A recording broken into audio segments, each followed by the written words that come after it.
Hi friends, welcome to cinema ரசிகன். நம்ம இன்னைக்கு மூவியில் பார்க்க போகிற படம் லேட்டஸ்டாக ரிலீஸ் ஆயிருக்க தமிழ் படம். படத்தோட நேம் கேங்கர்ஸ். இது ஒரு ஆக்ஷன் காமெடி ட்ராமா மூவி. இந்த படத்தை சுந்தர் சி டைரக்ட் பண்ணியிருக்காரு. இந்த படத்தில் ரொம்ப வருஷம் கழிச்சு சுந்தர் சியும் வடிவேலும் சேர்ந்து நடிச்சிருக்காங்க. இந்த படத்தோட ஸ்டோரி என்ன, இந்த படம் எப்படி இருந்துச்சுங்கிறத பார்க்கறதுக்கு முன்னாடி இந்த வீடியோ ஃபுல்லாக பாருங்கள். பிடிச்சிருந்தா லைக் பண்ணுங்கள், கமெண்ட் பண்ணுங்கள். அப்படியே என்னோட சேனலை சப்ஸ்கிரைப் பண்ணுங்கள். கூட பக்கத்தில் இருக்க பெல் ஐக்கானையும் தட்டி விடுங்க. அது மட்டும் இல்லாமல் என்னோட வீடியோஸ் எல்லாம் உங்களோட ஃப்ரெண்ட்ஸ் ஃபேமிலி மெம்பர்ஸ் எல்லாத்தையும் ஷேர் பண்ணுங்கள். உங்களோட சின்ன ஷேர் எனக்கு ரொம்ப சப்போர்ட்டாக இருக்கும். இந்த படத்தோட ஸ்டோரி அரசங்கோட்டை அப்படிங்கிற ஒரு வில்லேஜில் நடக்கிற மாதிரி காட்டுறாங்க. அந்த வில்லேஜில் இருக்க ஸ்கூலில் டீச்சராக ஹீரோயின் கேட்ரினா ட்ரெஸ்ஸாக இருக்காங்க.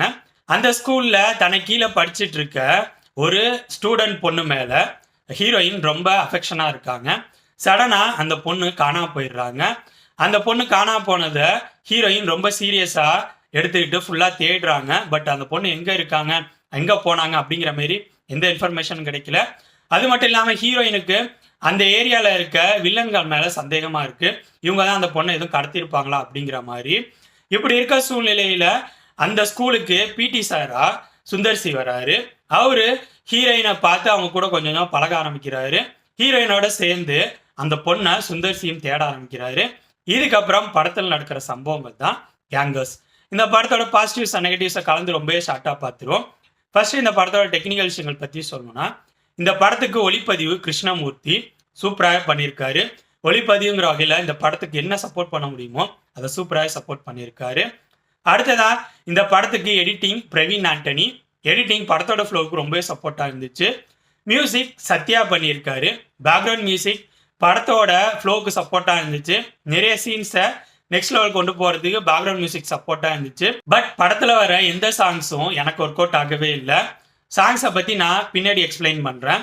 அடுத்ததாக இந்த படத்தில் நடித்த நடிகர்களோட பர்ஃபார்மன்ஸ் பற்றி சொன்னா, ஹீரோவா சுந்தர் சி வழக்கமாக அவரோட ஹிட்டான படங்களில் அவரோட பர்ஃபார்மன்ஸ் எப்படி இருக்குமோ அதே மாதிரி தான் இந்த படத்துல இருக்கு.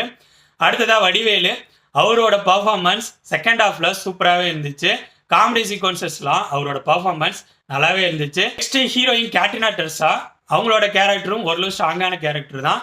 அதை புரிஞ்சுக்கிட்டு அவங்களும் நீட்டான பர்ஃபார்மன்ஸை கொடுத்துருக்காங்க. இவங்க 3 பேர் மட்டும் இல்லாமல் நெகட்டிவ் கேரக்டர்ஸ் பண்ணியிருந்த ஹரிஷ் பாரடி, மெம் கோபி, அருள்தாஸ், அது மட்டும் இல்லாமல் காமெடிக்கு சப்போர்ட்டாக இருந்த பகவதி பெருமாள், முனிஷ்காந்த், ரெடின் கின்ஸ்லி, இன்னும் நிறைய கேரக்டர்ஸ் இந்த படத்தில் இருக்காங்க. எல்லாரும் அவங்கவுங்களுக்கு கொடுத்த ரோலை சூப்பராக பர்ஃபார்ம் பண்ணியிருந்தாங்க. அடுத்ததாக இந்த படத்தோட ஸ்க்ரீன் பிளே பற்றி சொல்லணும்னா, என்னை பொறுத்த வரைக்கும் இந்த படத்தோட ஃபர்ஸ்ட் ஹாஃப் ஸ்க்ரீன் பிளே ஓரளவு சுவாரஸ்யமாக போனமே இருந்துச்சு. பட் ஓகே லெவலில் தான் இருந்துச்சு. அதுக்கு காரணம் ஃபர்ஸ்ட் ஹாஃபோட ஸ்க்ரீன் பிளே ஓரளவு யூகிக்கக்கூடிய ஸ்க்ரீன் பிளேல தான் இருந்துச்சு. ஏன்னா நிறைய விஷயங்கள் நம்ம இதுக்கு முன்னாடி பார்த்து பழகின நிறைய படங்களோட அந்த பேட்டர்னில் தான் இருக்கிற மாதிரி இருந்துச்சு. ஆனால் ஃபர்ஸ்ட் ஹாஃபில் சில காமெடி சீக்வன்சஸ் நல்லா ஒர்க் அவுட் ஆயிருந்துச்சு. சில இடங்களில் வர சின்ன சின்ன ட்விஸ்ட்டும் நல்லா இருந்த மாதிரி இருந்துச்சு. அதனால தான் ஃபர்ஸ்ட் ஹாஃபோட ஸ்க்ரீன் பிளே பெருசாக போர் அடிக்காமல் ஓகே அப்படிங்கிற லெவலில் போணுச்சு. நெக்ஸ்ட் இந்த படத்தோட செகண்ட் ஹாஃப் ஸ்க்ரீன் பிளே பற்றி சொல்லணும்னா, ஃபர்ஸ்ட் ஹாஃபோட கம்பேர் பண்ணும்போது செகண்ட் ஹாஃப் ஸ்க்ரீன் பிளே சுவாரஸ்யமாக போச்சு. அதுக்கு முக்கிய காரணம் செகண்ட் ஹாஃப் ஸ்க்ரீன் பிளேல நிறைய இடங்களில் காமெடி சீக்வன்சஸ் சூப்பராக ஒர்க் அவுட் ஆயிருந்துச்சு. நம்ம விழுந்து சிரிக்கிற லெவலுக்கு சில காமெடி சீக்வன்சஸ்லாம் நல்லாவே ஒர்க் அவுட் ஆயிருந்துச்சு. அது மட்டும் இல்லாமல் செகண்ட் ஹாஃபில் இந்த படம் கொஞ்சம் ஸ்டோரியிலேருந்து மாறி கொஞ்சம் ஹேஸ்ட் த்ரில்லர் மாதிரி போக ஆரம்பிக்கும். அதுவும் கொஞ்சம் சுவாரஸ்யமாக இருந்துச்சு. நெக்ஸ்ட் கிளைமேக்ஸில் வர ட்விஸ்ட்டு நல்ல ட்விஸ்ட்டு, நம்ம யூகிக்க முடியாத மாதிரி தான் இருந்துச்சு. ஸோ ஃபர்ஸ்ட் ஹாஃபோட கம்பேர் பண்ணும்போது செகண்ட் ஹாஃபோட ஸ்க்ரீன் பிளே நல்லாவே போச்சு. நெக்ஸ்ட்டு இந்த படத்தோட பிரச்சனைகள்னு சொல்லணும்னா, நான் ஆல்ரெடி சொன்ன மாதிரி ஃபர்ஸ்ட் ஹாஃபோட ஸ்க்ரீன் பிளே கொஞ்சம் ஸ்மாராக இருந்த மாதிரி தான் இருந்துச்சு. சில இடங்கள் மட்டும்தான் கொஞ்சம் ஒர்க் அவுட் ஆயிருந்த மாதிரி இருந்துச்சு. செகண்ட் ஹாஃபோட ஸ்க்ரீன் பிளே பற்றி சொல்லணும்னா, செகண்ட் ஹாஃப் ஸ்க்ரீன் பிளேல ஃப்ளாஷ்பேக் போர்ஷன் வரும். அந்த போர்ஷன் புதுசாக எதுவும் இல்லாமல் நம்ம ஆல்ரெடி பார்த்து பழகின மாதிரி இருக்கும். அது மட்டும் இல்லாமல் நான் அந்த சாங்ஸை ஆல்ரெடி சொல்லியிருப்பேன். படத்தில் வர சாங்ஸ் எதுவுமே பெருசாக ஒர்க் அவுட் ஆகவே இல்லை. அதுவும் ஃபர்ஸ்ட் ஹாஃபில் வர சாங்ஸ் அது கொஞ்சம் ரிலேட்டபிளாக இருந்துச்சு. செகண்ட் ஹாஃபில் சம்மந்தமே இல்லாமல் ஹீரோயின் வச்சு ஒரு குத்துப்பாட்டு பண்ணியிருப்பாங்க. அது எதுக்குன்னு தெரியல. அதுக்கடுத்து கிளைமேக்ஸில் சாமி பாட்டு வரும்.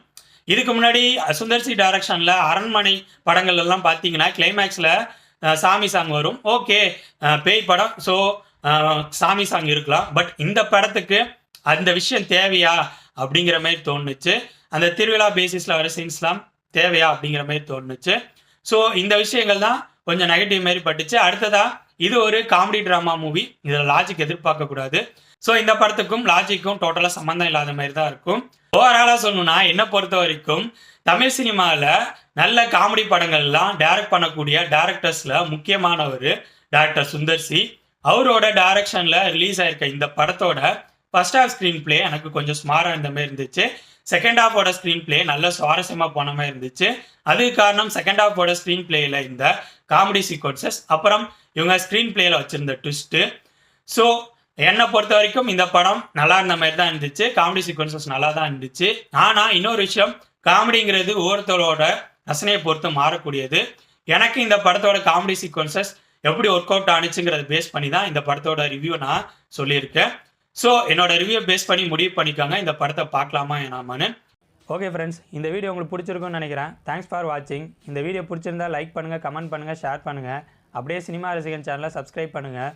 கூடவே பக்கத்தில் இருக்க பெல் ஐக்கானையும் கிளிக் பண்ணுங்கள். அப்போ தான் நம்ம போடுற வீடியோஸ் உடனுக்குடன் வந்து சேரும். தேங்க்யூ.